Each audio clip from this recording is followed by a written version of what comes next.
पश्चिम बंगाल की सियासत इस बार एक अलग ही मोड़ पर खड़ी हुई है।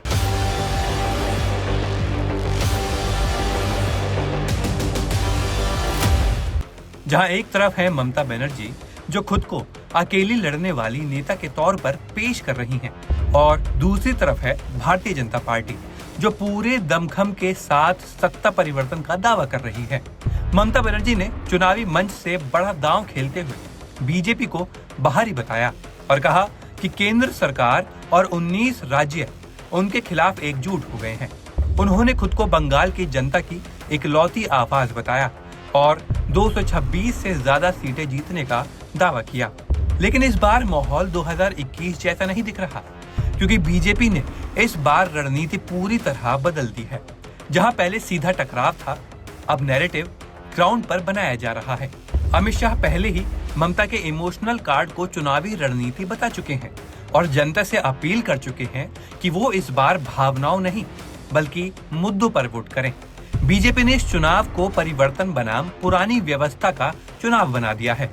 पार्टी का दावा है कि अगर बंगाल में डबल इंजन सरकार बनी तो सबसे पहले माफिया राज खत्म होगा, कानून व्यवस्था सुधरेगी और घुसपैठ पर सख्त रोक लगेगी।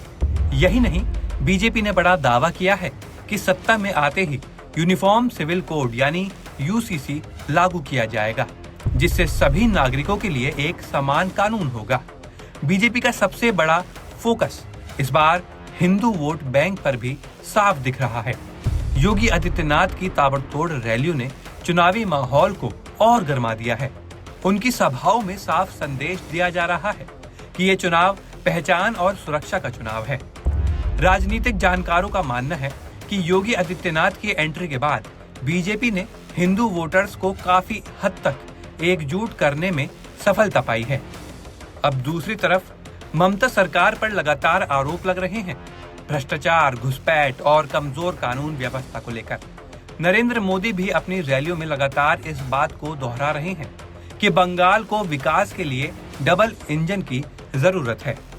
अब अगर जमीनी हालात पर बात करें तो इस बार बीजेपी का संगठन पहले से ज्यादा मजबूत दिख रहा है। बूथ लेवल तक तैयारी, केंद्रीय नेतृत्व की लगातार मौजूदगी और स्पष्ट एजेंडा।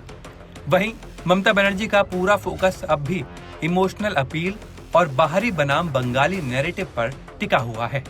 यही वजह है कि इस चुनाव में तस्वीर बदलती हुई नजर आ रही है। जहां एक तरफ ममता बनर्जी रक्षात्मक मुद्दे पर दिख रही हैं, वहीं बीजेपी आक्रामक अंदाज में आगे बढ़ रही है।